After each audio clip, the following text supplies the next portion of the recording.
가운데서 그는 과연 행복했을까? 마치 오늘날 많은 인기를 얻으며 모든 사람이 선망의 대상이 되는 많은 무비스타들이 자기 스스로 목숨을 끊는 것과 함께 이 오버랩이 되면서 과연 그 고래는 과연 행복했을까라는 생각을 하게 되었습니다.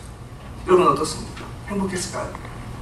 저는 생각하면서 아마 그 고래들은 결코 행복하지 못했을 것이다 라는 결론을 내리게 되었습니다.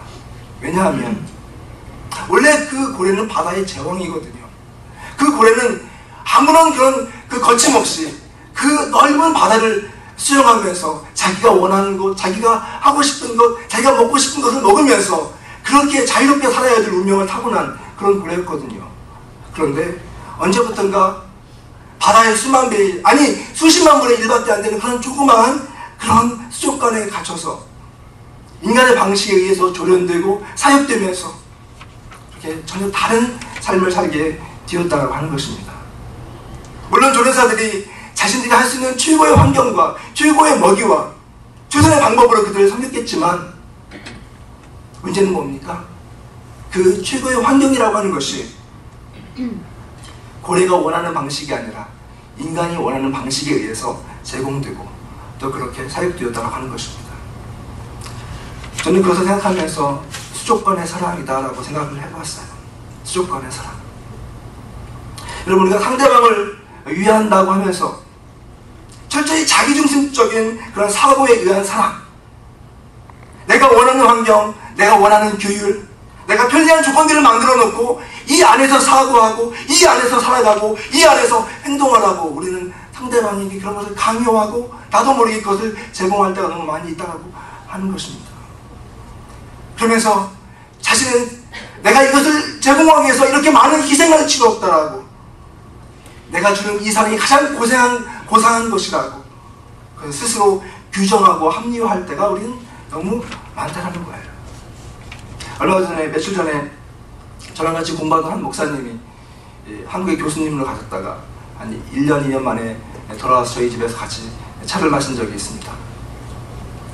근데 이 목사님이 한국에 들어가셔서 이제 교수를 하면서 가장 그가 갖고 있는 관심이 뭐였냐면 자기가 있는 두 자녀, 5학년짜리 아이 하나하고 2학년짜리 아이 하나하고 이 아이들을 어떻게 한국에서 잘 적응할 수 있을까? 이게 가장 큰 문제다 그래요. 우리도 그러지 않겠어요?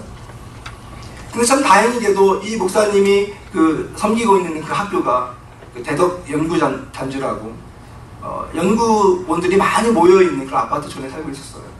이 아이가 학교를 가니까 그 학교에는 이미 한 40%에서 50% 되는 아이들이 해외 경험을 한 아이들이에요.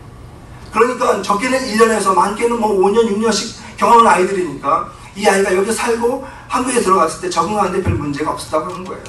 목사님 마음이 많이 놓였대요. 근데 그러고 있다가 어느 날 학교에서 연락이 왔어요. 학부모 수업을 진행해달라는 거예요.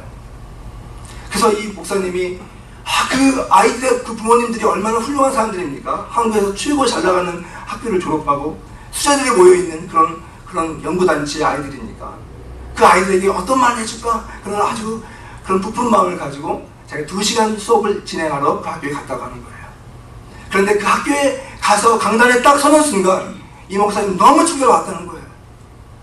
왜냐하면 거기에 앉아서 아이들의 눈동자를 보는데 놀랍게도 그 아이들의 눈동자가 단 한 명도 반짝반짝 빛나는 아이들이 없다고 하는 거예요. 인제 10대, 인제 초등학교 5학년 된 아이들인데 정말 꿈을 꾸고 천진난만하게 살아야 될 아이들인데 앉아있는 아이들의 눈동자가 다 풀려있고, 정말 이분 표현에 의하면 피곤해 보이고 산만해 보이고 정서적으로 다 뭔가 문제가 있는 아이들처럼 보이더래요. 그래서 이 목사님 너무 충격을 받았다고 하는 거예요. 근데 그도 그럴 수밖에 없는 것이, 여러분 아이들이 요즘 얼마나 많은 아이들이 시달립니까?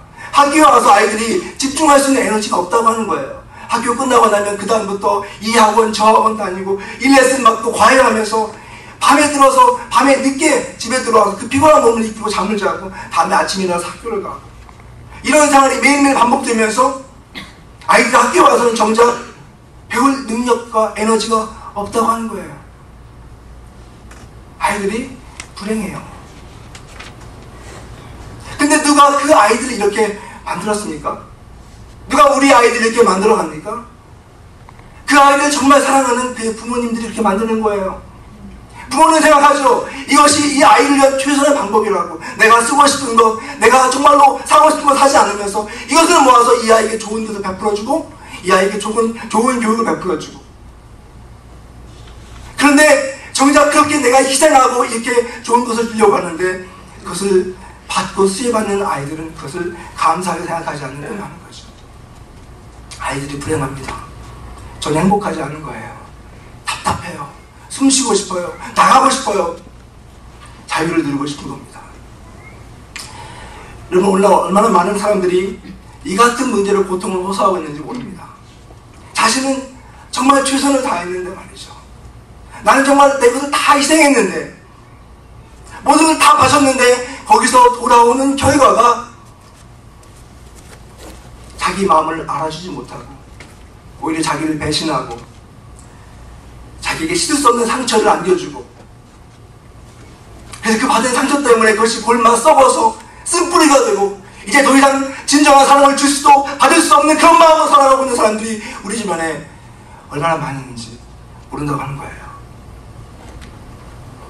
문제는 이것입니다. 우리가 사랑을 이야기할 때, 사랑을 잘못된 방식으로, 왜곡된 방식으로 그것을 편하게 줄 때, 그것은 사랑으로서 더 이상 가치가 없다라고 하는 것입니다. 여러분, 우리 주님의 사랑이 왜 위대합니까? 우리 주님의 사랑이 왜 그렇게 크고 놀랍습니까? 그것은 바로 우리 주님의 사랑이 우리 인간의 사랑과 같지 않기 때문에 그렇다라고 하는 거예요. 수족관처럼 상대방을 제한하고 상대방을 컨트롤하려고 하는 사랑이 아니라, 그분의 사랑은 그렇게 깊고 크고 넓고 영원하고 변함없으시기 때문에 그분의 사랑은 위대한 거예요. 오늘 우리가 읽은 본문 말씀, 요한복음 13장 1절 말씀 다시 한번 같이 읽어보죠.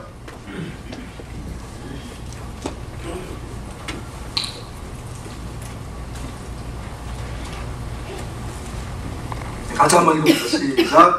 6월절 전에 예수께서 자기가 세상을 떠나 아버지께로 돌아가실 때가 이른 줄 아시고 세상에 있는 자기 사람들을 사랑하실 때 끝까지 사랑하시니라. 한번 따라합시다. 세상에 있는 자기 사람들을 사랑하실 때 끝까지 사랑하시니라. 제가 이 말씀을 읽으면서 한동안 움직이지는 못했어요. 주의 말씀을 묵상하면서 주님의 사랑은 정말 이렇구나. 우리가 여기서 몇 가지 주목해서 봐야 될 표현들이 있습니다. 먼저 보니까 여기에 세상에 있는 자기 사람들이라는 표현이 나와요. 세상에 있는 자기 사람들. 여러분, 이 세상이라고 하는 것은 늘 이중적인 의미를 갖죠. 첫 번째로는 하나님께서 이 세상을 본인 스스로 만드셨기 때문에 사실 세상에 있는 사람들을 사랑한다라고 하는 것은 지극히 당연한 일이에요. 내가 낳은 자녀를 내가 사랑하는 것처럼. 그런데 또 다른 한편으로 보게 되면 이 세상이 극도의 타락과 그런 절망을 경험하면서 하나님의 창조 질서가 깨어져 버렸어요. 사람들은 온갖 불순종과 또한 죄악으로 말미암아서 거룩하신 하나님께서 더 이상 함께 할 수 없는, 공존할 수 없는 그런 타락한 세상이 되고 말았다고 하는 것입니다. 빛과 어둠이 공존할 수 없듯이 거룩하신 하나님께서 죄악이 물든 이 세상 가운데 함께 할 수 없다고 하는 것은 성경이 우리에게 말씀하고 있는 내용이에요. 그런데 그런 하나님께서 죄와 함께 하실 수 없는 거룩하신 하나님께서 직접 이 땅에 오셨다고 하는 사실입니다.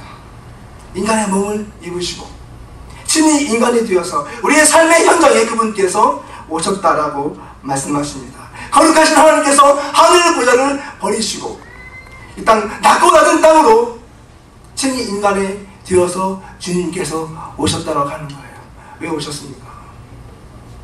로마서 5장 8절 말씀해 보니까 우리가 아직 죄인 되었을 때 그리스도께서 우리를 위하여 죽으심으로 하나님께서 우리에게 대한 자기의 사랑을 확증하셨느니라 말씀합니다.